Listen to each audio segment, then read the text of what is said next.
देशाचा बजेट आज सादर झालं, काय मिळालंय, काय गमावलंय, टीका टिप्पणी सगळं सुरू आहे. तुम्ही काय सांगा, तुमच्या पक्षाची काय भूमिका? आज देशाच्या अर्थमंत्र्यांनी जो अर्थसंकल्प सादर केला आहे, आम्हाला असं वाटत होतं की सर्वसामान्य जो करदाता आहे ना, त्याला थोडी सवलत द्यायला हवी होती. तो प्रामाणिक आहे, तो कर भरतोय. जर त्या स्लॅबमध्ये थोडा फरक झाला असता ना, तर त्याला त्याचा बेनिफिट मिळाला असता. हे करदाते कोण आहेत? हे कर्मचारी आहेत, छोटे व्यापारी आहेत, जे रेग्युलरली टॅक्स पेयर आहेत. हा स्लॅब थोडा वाढवला पाहिजे होता. महिलांचा आहे, महिलांच्या ह्याच्यामध्ये थोडंसं आणखीन सवलत दिली असती तर उत्पन्न हे वाढलंच असतं. परंतु तरीही त्यांनी जे काही घोषणा केली, मला वाटतं त्या अनुषंगाने थोडं 1 कोटीपर्यंतचे जे काही ज्यांच्याकडं बेनामी संपत्ती आहे, त्याला आता शिक्षा नाही पण दंड आहे. दंड तोही 30% ठेवला, म्हणजे टोटली 60% दंड त्यांना पडणार आहे. असं एकंदरीत चित्र आत्ता तरी दिसतंय. बाकी जर अर्थसंकल्पामध्ये महत्त्वाच्या ज्या काही घोषणा केल्या, तर हायस्पीड जे काय रेल्वे दिलेल्या आहेत, पुण्यावरून जाणाऱ्या ज्या कनेक्टिव्हिटी आहेत, दिल्लीकडे असेल, हैदराबादकडे असेल, बेंगलोरकडे, ह्या कनेक्टिव्हिटी असल्यामुळं मला वाटतं आता महाराष्ट्राच्या प्रगतीला सुद्धा एक वेगळा वेग येणार आहे. खास करून मुलींसाठी प्रत्येक जिल्ह्यामध्ये एक हॉस्टेल जे निर्माण करायचं ठरवलं आहे, हा संकल्पसुद्धा एक चांगला आहे.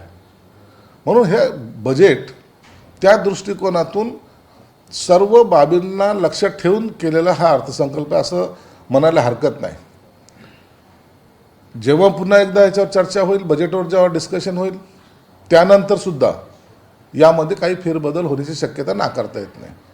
म्हणून आता 1-2 दिवस जे आहे बजेटची चर्चा, याच्यानंतर खऱ्या अर्थानं बजेट नेमकं कसं आणि काय झालं हे आपल्याला पाहायला मिळेल. सर, राष्ट्रवादी काँग्रेसचे नेते अजित पवार यांचं दुर्दैवी निधन झाल्यानंतर त्या पक्षाचा अध्यक्ष कोण असावा अशी चर्चा होती. तर राज ठाकरेंनी एक ट्विट केलं की पाटील त्या पक्षाचा अध्यक्ष असावा, पटेल नसावा. परंतु आज पियुष गोयल म्हणले की प्रफुल्ल पटेल त्याचे अध्यक्ष झाले, परंतु तटकरे यांनी ती नाकारले. नाही, पियुष गोयलने जे काही त्यांनी कशाच्या बेसवर, कोणत्या आधारावर त्यांनी त्या प्रफुल्ल पटेलला राष्ट्रीय अध्यक्ष केलं मला माहीत नाही. परंतु स्वतः प्रफुल्ल पटेलांनी त्या गोष्टीचा नकार दिला आहे, इन्कार केलेला आहे की अशी कोणतीही निवड माझी झालेली नाही. म्हणून मला वाटतं तर या वादावर पडदा पडला पाहिजे. त्यांच्या कार्यकारिणीचे, राष्ट्रवादीच्या अजितदादाच्या गटाची जेव्हा काही बैठक होईल, त्या कार्यकारिणीच्या नंतरच या अध्यक्षाची निवड मला वाटतं घोषणाही केली जाईल. मग आत्ताच्या काळामध्ये लवकरातलं लवकर त्यांची घोषणा होईल अशी शक्यता कमी आहे. आज अमोल मिटकर यांनी एक संशय व्यक्त केलेला आहे लेखमृत्यूवर अजित पवारांच्या. ते म्हणतात अपघातानंतर 6 जणांचा मृत्यू झाला, मग 5च मृतदेह का असं पडले, 6वी व्यक्ती कुठे गेली, टेकोपाधी प्रवासी डिजिटली नोंदले असतात, मग विसंगती का, एकही कागदाचा तुकडा जळालेला दिसत नाही, पायलट इतक्या वेळेस का बदलले गेले, असे अनेक प्रश्न त्यांनी उपस्थित केले. अजितदादाचं जे प्लेन क्रॅश झालं त्याच्यामध्ये अनेक लोकांनी अनेक शंका कुशंका उपस्थित केलेल्या आहेत.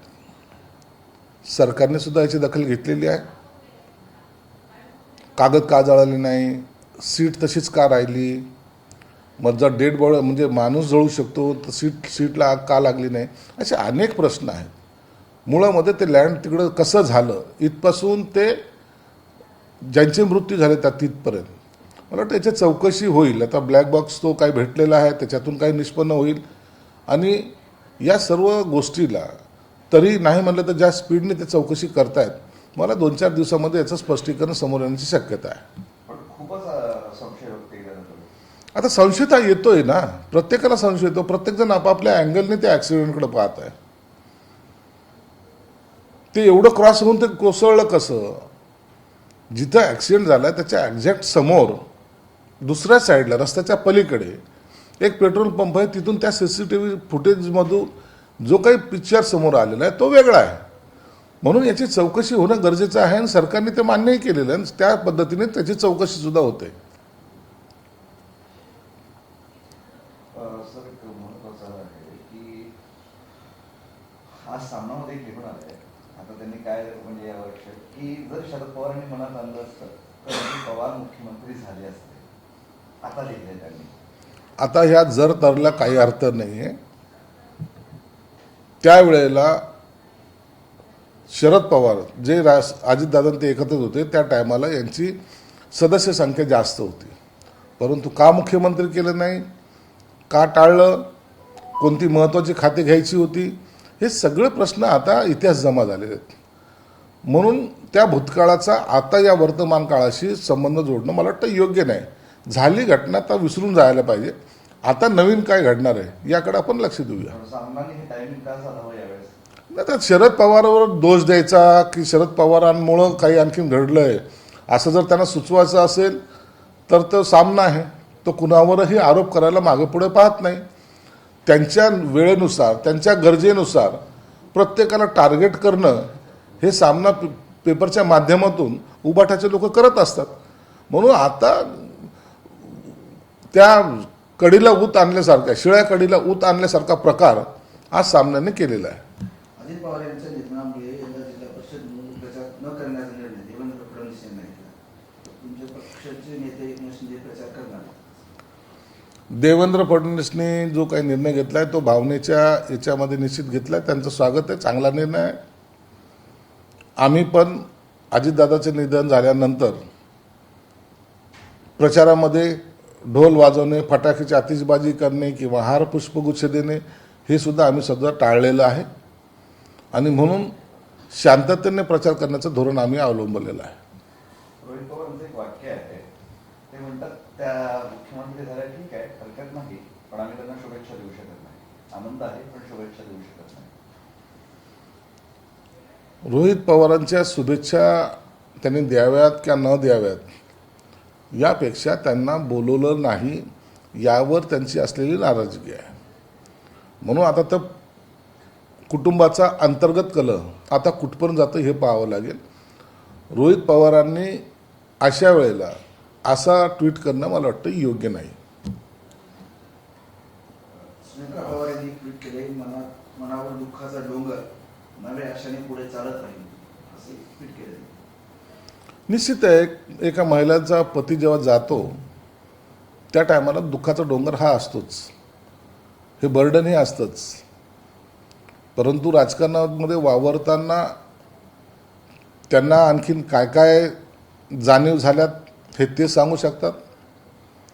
म्हणून लवकर झालेला शपथविधी, त्याच्यानंतरच्या आता होणाऱ्या घटना या कशा असतील तर हे पाहावं लागेल. म्हणून आज त्यांच्या त्या घटनेवर किंवा त्यांच्या त्या वक्तव्यावर आता टिप्पणी करणं उचित नाही. तुम्ही काय वक्तव्य केलं होतं की माणूस हल्ली आणि खुर्ची जिंकली, त्यावर जोरदार टीका होतीये. शेतकरी म्हणाले असं बोलाल तर आम्ही तुम्हाला तसंच उत्तर देऊ. बावनकुळे सुद्धा म्हणाले की असं बोलायला नको, मित्र पक्ष आहे, शेवटी तो त्यांचा अंतर्गत प्रश्न आहे, दुःख आहे. तुमच्या वक्तव्यावर हे बघा, जे मला वाटलं, जे माझ्या मनाला वाटलं ते मी बोललेलो आहे. आणि असे कोणी टीका केली म्हणून मी घाबरणारा माणूस नाही आहे. ही भावना सत्य आहे. खुर्ची जिंकलीच आहे आणि माणूस हारलेला आहे. राजकारणामध्ये मी तर त्याच्याही पुढे जाऊन सांगणार आहे. अधिवेशनाच्या काळामध्ये मी सुद्धा आता विधानसभा अध्यक्षाला पत्र देणार आहे. जर माझा मृत्यू झाला तर विधानसभेमध्ये मला सुद्धा श्रद्धांजली वाहू नये.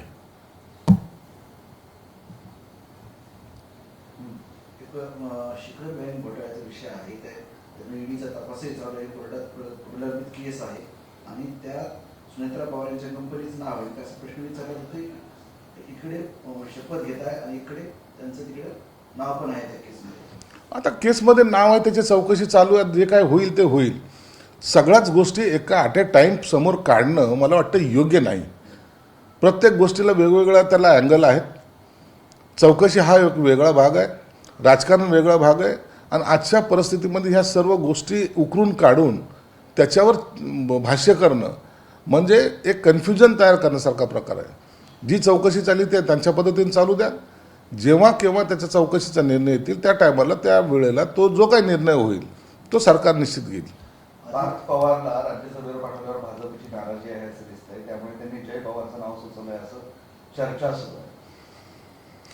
थोडा वेळ वाट पहा, या 8 दिवसामध्ये या सगळ्या गोष्टीचं उत्तर आपल्याला मिळतील. आज त्याच्यावर भाष्य करणार नाही. अजित पवारांचा पक्ष सुरक्षित ठेवण्यासाठी घरीच शपथविधी झाला असं राष्ट्रवादीतील लोकांचं काही मत आहे अशी माहिती आहे. काय झालं? तर पक्ष सुरक्षित ठेवण्यासाठी घाईघाईत शपथविधी घेतला. तो त्यांच्या पक्षाचा अंतर्गत प्रश्न आहे. आता त्यांनी का घेतला, कसा घेतला, त्याच्यावर आता चर्चा करणं योग्य नाही. जे काही जनतेचं मत होते मांडायचा आम्ही प्रयत्न केला. त्यांचा तो पक्षाचा निर्णय, त्यांच्या निर्णयाचं आम्ही स्वागत केलेलं आहे. आम्ही त्यांना पाठिंबा देणार आहोत हे जाहीर केलेलं आहे. म्हणून आमचा त्यांचा वाद असणं किंवा आम्ही त्यांच्या घेतलेल्या निर्णयावर कुठेतरी आक्षेप घेणं हा आमचा स्वभाव नाही आणि आम्हाला घेण्याची आवश्यकता आहे सुद्धा नाही. त्यांना भीती कोणाची होती राष्ट्रवादी? आता त्यांना कुणाची भीती होते हे त्यांना विचारलं तर बरं होईल. मीराबाईंमध्ये गुजराती महापौर होणे म्हणून नागरिक रस्त्यावर उतरणार आहे, कसं होत आहे? नाव डिक्लेअर होऊ द्या. त्यापूर्वी अशा बातम्या अनेक वेळेला आल्यात, निवडणुकीच्या काळामध्ये सुद्धा आल्यात. मराठी माणूस महापौर झाला पाहिजे. अनेक नेत्यांनी त्याचा सुतोवाच केलेला आहे. जोपर्यंत उमेदवाराचं नाव घोषित होत नाही तोपर्यंत अशा या सगळ्या चर्चेला काही अर्थ उरत नाही. अंबरनाथ पॅटर्नची पुनरावृत्ती होऊ शकते. मालेगावात भाजप काँग्रेस युती आणि इस्लाम पार्टीला पाठिंबा देण्याची शक्यता आहे. राजकारणात आता काय घडेल ज्याचा आता अंदाज घेणं कठीण होत चाललेलं आहे. जे काही घडेल ते उघड्या डोळ्याने आपण पाहूया आणि नंतर त्यावर रिॲक्शन देऊया.